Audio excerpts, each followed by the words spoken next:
Vous êtes présidente de Ludocare. Tout à fait. Est-ce que vous pouvez nous présenter votre concept? Alors Ludocare, le premier produit de cette société s'appelle Joe. Joe est un robot qui va aider les enfants atteints de maladies chroniques et en particulier d'asthme, puisque c'est la maladie chronique numéro 1 chez l'enfant. Elle concerne un enfant sur 10 en France et dans tous les pays industrialisés. Et comment il va l'aider? Alors, c'est des enfants qui doivent prendre des médicaments tous les jours. Prendre des médicaments tous les jours pour un enfant, c'est vraiment pas rigolo. Il y a beaucoup d'oubli, beaucoup de stress, de tension familiale et puis aussi beaucoup de mésusage puisque ces médicaments sont très compliqués à prendre. Donc Joe, c'est un robot qui va aider l'enfant à se rappeler des moments de prise des médicaments. Donc il va sonner à l'heure où il faut prendre ses médicaments.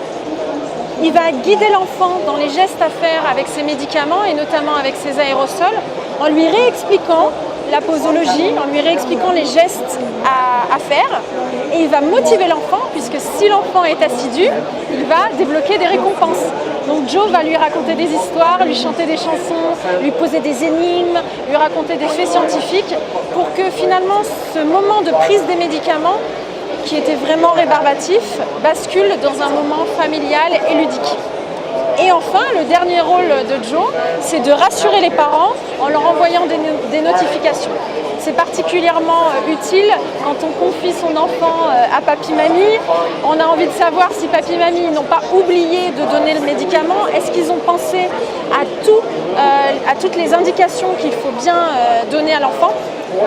Là, Joe, on est sûr qu'il a donné la bonne instruction qualifiée au bon moment. Quelle offre vous souhaitez lancer avec Joe? Alors l'offre, elle est duelle. C'est une offre qu'on a co-construite avec les parents qui sont confrontés à la maladie chronique. Pour eux, c'est sûr, acheter un robot à 700 € comme un iPhone, c'est difficile.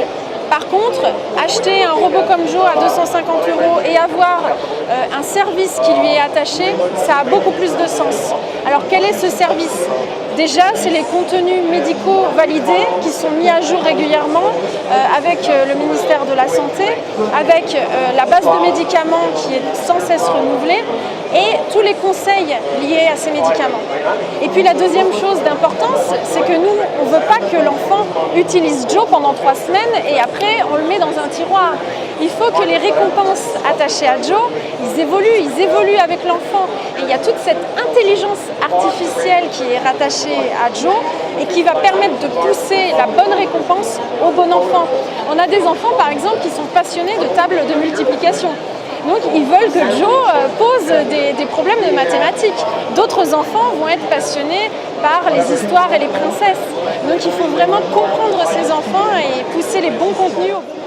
Joe va être aussi un compagnon de l'enfant. On a beaucoup d'enfants qui nous disent que c'est devenu un copain. Ils lui parlent et ils le trimballent de partout. Ils prennent le petit déjeuner avec lui. Ils regardent la télévision ensemble. C'est vraiment ce lien affectif que l'on essaye de créer pour soulager d'un côté les parents parce que ça va devenir un tiers de confiance. Ça va apporter de la sérénité au moment de prendre les médicaments. Parce qu'aujourd'hui, c'est des parents qui ne cessent de répéter tous les jours à l'enfant de prendre les médicaments. Forcément, au bout d'un moment, l'enfant, ça clash. Ils ont besoin de soutien et d'un tiers qui fait comprendre à l'enfant que ce n'est pas les parents qui imposent le traitement. C'est pour l'enfant, c'est pour toi. Donc, il faut finalement s'autonomiser. Et ça aide énormément. Ça aide aussi l'enfant à avoir moins honte de sa maladie. Quand on a testé Joe dans les familles, on avait des enfants qui n'osaient pas prendre leurs médicaments en face des copains. C'est un peu la honte, prendre un aérosol, tout ça, et parler de la maladie, ils n'étaient pas à l'aise. Avec Joe, c'est différent. Dire « Oh, t'as un robot, c'est génial !» Et finalement, ça donne un prétexte à parler plus facilement de sa maladie chronique. Alors vous l'avez testé, ce robot. Quand est-ce que la commercialisation va démarrer? Alors oui, on est en cours de test même. On est en train de tester Joe dans les familles. Je salue d'ailleurs mes familles bêta-testeuses. On va prendre en compte tous les feedbacks des enfants et des parents. Donc ça va nous demander un petit peu de travail.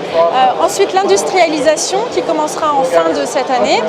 Et ensuite une commercialisation que l'on espère en septembre 2019.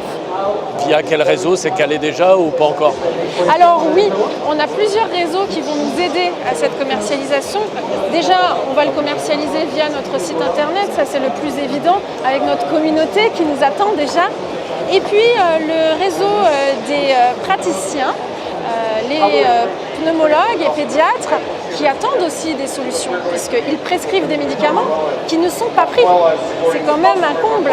Les pharmaciens aussi ont beaucoup d'intérêt à cette solution. Et puis les industriels aussi, les industriels et les mutuelles, parce que l'hospitalisation d'un enfant, quand même en France, ça a été quantifié. 3 hospitalisations sur 4 pour cause de crise d'asthme pourraient être évitées si les traitements étaient bien pris. Donc là, c'est un manque à gagner pour les mutuelles, bien sûr. C'est un coût pour la société. Donc il y aura aussi des modèles plus B2B2C à ce moment-là. Élodie Loisel, merci beaucoup. Je vous en prie.